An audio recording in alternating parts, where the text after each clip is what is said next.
Hey guys, so I'm back with a new video, and this time it is from Instagram, and it was really exciting to me because it's another style challenge, but this time you're basically drawing another artist's work in your style.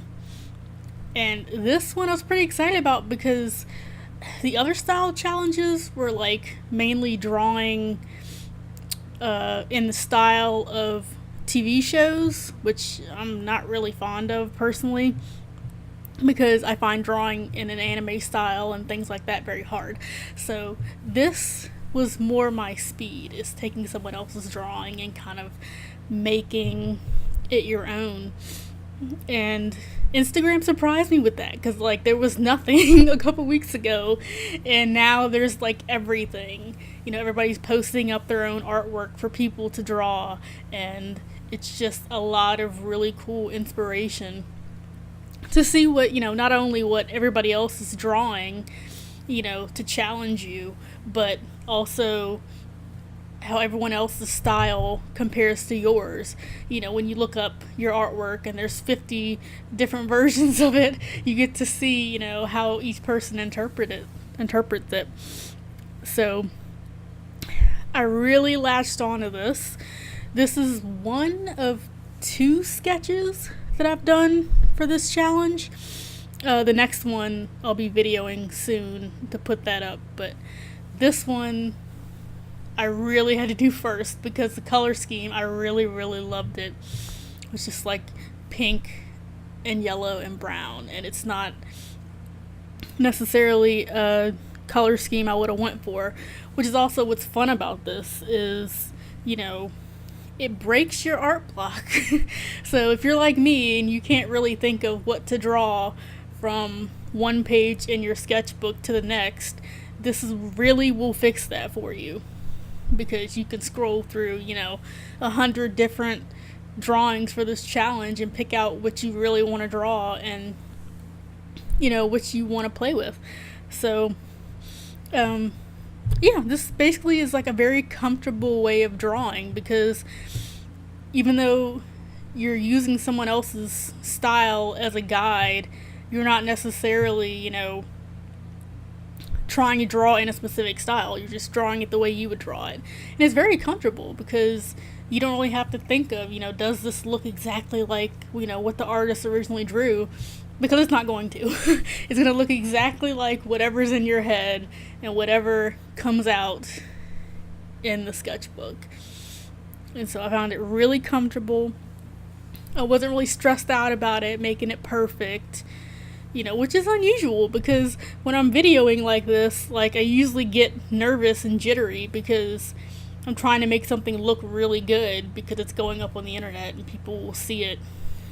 So, this is probably the first video of the videos that I've done, this is number 4, I believe, and I was really comfortable with this while videoing and, not worrying about everything being perfect and coloring outside the lines, which you'll see in a couple places. But so you're not matching a style so much. It's very comfortable and it breaks art block.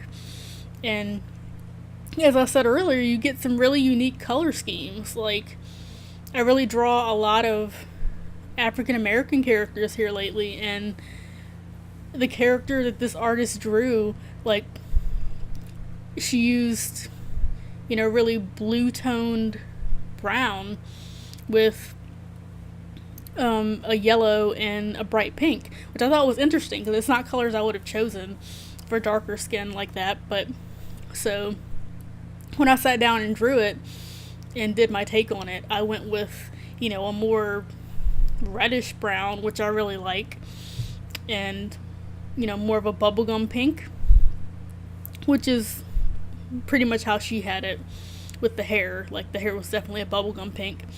And then I chose a more golden yellow for the shirt. And, I have to say, so far, like, this drawing alone is my favorite thing in my sketchbook right now. And I'm about halfway through, so that ought to tell you a lot. Like, this is my favorite drawing so far, and I'm halfway through the book. Because nothing else seems to compare to this color scheme and, how well I did with this. And, I think another reason I did so well is because I actually looked at references this time, which I don't normally do. Like, most of the time I'll draw off the top of my head, which, if you draw it like that, you probably know it's with mixed results. Like, your anatomy might be off by a lot, and it's just a weird way of drawing. I mean, it's fine, but I found here lately that I really want to go back and start actually looking at references and making stuff more accurate, because the more you draw it and the more it's accurate, then, when you are doing things off the top of your head and you don't have reference to look at, that's just a way to make things a little bit easier, because it'll be like a muscle memory. You'll just go through and be able to draw stuff and have it look more accurate than it normally would if you don't really check references that often. So, let's see, right now we're at the bottom part of the hair, and I feel like a couple of the markers I was using actually ran out of ink a few times on this, and the pink was one of them. I literally had to stop and refill it, and because I have a small set of Copics, maybe like 30 or 40, but I don't have the refills for all of them. So luckily for the pink, I had the refill, but for the yellow on the shirt, I don't have the refill for that one, so I barely got by with the yellow because I didn't have a refill for it, and I'm like, I really needed to squeeze every last drop of ink out of this pen so I can finish this drawing. Like, I really have to finish it. Because as you know, with Copics, like, if you stop in the middle of a drawing, then it'll dry, and you won't get that really nice blending effect. So, I really try very hard to try and finish up something, even if the pen is dying, because it literally leaves a really bad transition if you don't finish it. And so, here on the hair, it's pretty fun because I kind of went into it with no real stress. Like, you can see that my blending is just really not on point there, and I kind of was okay with that because I knew I was going back later to ink over it, and I was like, I don't really care if it's perfect when it came to that transition from purple to pink, because I'm going to lay lines over top of it and clean it up anyway, so I wasn't really worried about how well that looked because it was going to blend in eventually. So I think in the original artist's photo, it was just a solid color with some purple streaks through it, and if you go to my Instagram, you'll see that I'll have posted, the side by side of the original and mine, and you'll see that I added a lot more gradients to the hair and did a lot more with that, because the hair is the funnest part. Getting to blend everything and use different colors. So that part I always manage to do like first if I can, because the hair is always fun. So here you'll see the yellow marker starting to die, and I'm like really like squeezing out all the ink for all that I'm worth, because I'm like, I don't have a refill. I don't want to like have some weird streaks in her clothing at the moment. So you'll see me slowly like really try and work all the ink out of that pen.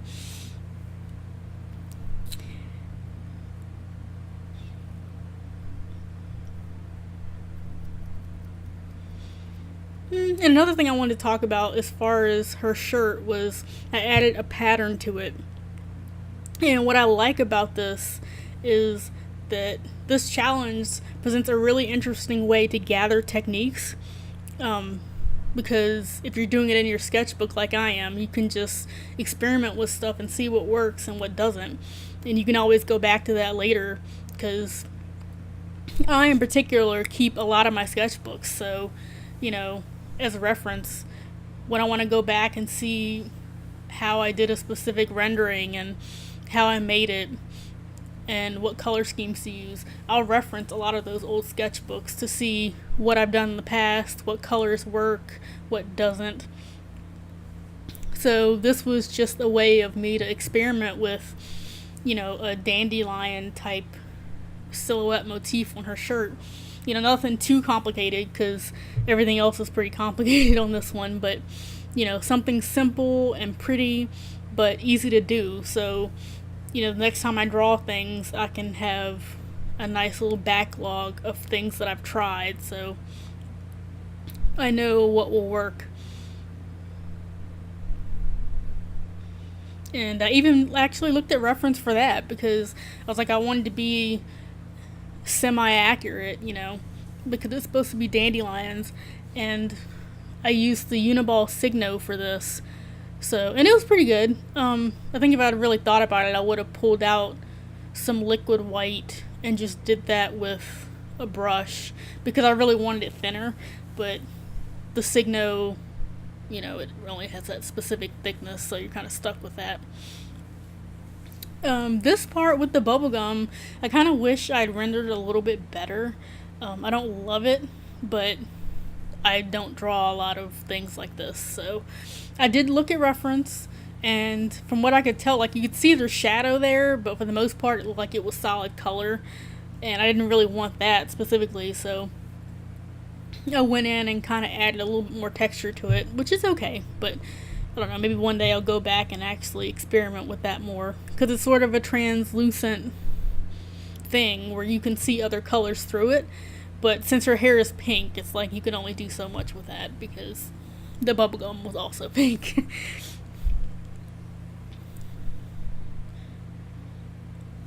And this part of the video was upside down, and I thought about flipping it, but I mean, having everything in that left bottom right corner, I mean, it worked out. So I feel like if I had flipped it, your eyes would have go to the other side of the screen, and I was like, this is upside down, but I prefer it that way. So this is the only section of the video that's upside down, but, you know, it works for me. I wasn't going to go through all the hassle of flipping it around. And I ended up outlining the bubblegum with white because I thought it didn't stand out enough, but it turns out the white didn't really help it all that much. Go figure. It didn't do anything. But I definitely knew I didn't want to outline it in black because that would have just been way too heavy for what it is. So I outlined it with white and left it at that. It doesn't stand out enough, but, you know, I wasn't going to do more, like put a thicker outline or anything like that, because I felt like that would have just been too much. Alright, so as far as the cons go for this challenge, the main con is that this came out really, really well. Like, again, like I said, this is my favorite drawing in my sketchbook.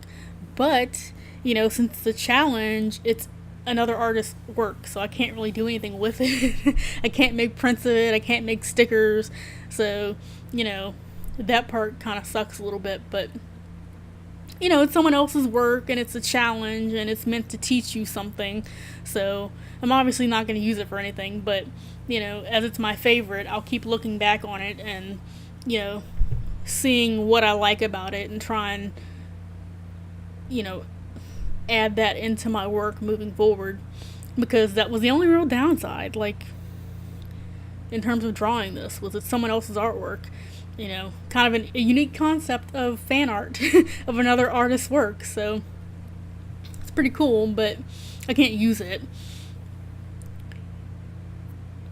And the only other con was just a materials type deal. I bought some Tombow markers, and it's a calligraphy pen that, you know, does thick and thin lines, and I don't think I really thought about it. It was like $4 at Hobby Lobby, but, you know, it's waterproof, but it's not alcohol marker proof. So earlier on in the video, you'd see me, like, doing the hair behind her eyelashes, and the area around the eyelash just starts to turn muddy and black because the ink is moving because it's not alcohol proof. So, which kind of sucks because I actually like those pens and they're really good for thick and thin. And I actually like it better than my brush pen that I have somewhere. But yeah, it's not alcohol proof, so I really have to be careful with that and really concentrate on doing the line art afterwards because yeah, it kind of bleeds into the alcohol really, really bad because I tested it after the fact and I'm like, geez, this is not what I expected and this can really muddy up your colors if you're not careful. So that was a con in terms of materials, but I'll still like them and I'll still use them. I'll just be real careful about, using microns pre-coloring and then going back and using the Tombow markers afterwards after I'm done with everything. So you're going to see me flip the artwork around 80,000 times because this is actually pretty big. This is like an 8.5 by 11 sketchbook. So when you see me lining things, I'm like, for her hair specifically, going halfway across the page, which is hard because, yeah, like trying to keep a steady hand going from the top of the page to the bottom is pretty difficult. And you saw me earlier coloring in the earring multiple times because, yeah, I really messed that part up. Like, it was white, and then I made it black, and then I made it white, and then went back to black because I couldn't decide what I wanted to make it. And it just kind of just roughened the paper, so I couldn't really go back over it but so many times. So there's no real way to fix that, but next time I'll just have to be more intentional with what color I'm making that. So I think in the end I made it black because that was the only thing I could do. The white just, I don't know, the Signo pen for me has been acting up lately and just doesn't want to deposit the color correctly, so I'm constantly having to swatch it because I've noticed with gel pens in particular, they dry out and they don't really last long when it comes to giving a color. So I hope you guys enjoyed this video and I will be back with another one later. Bye.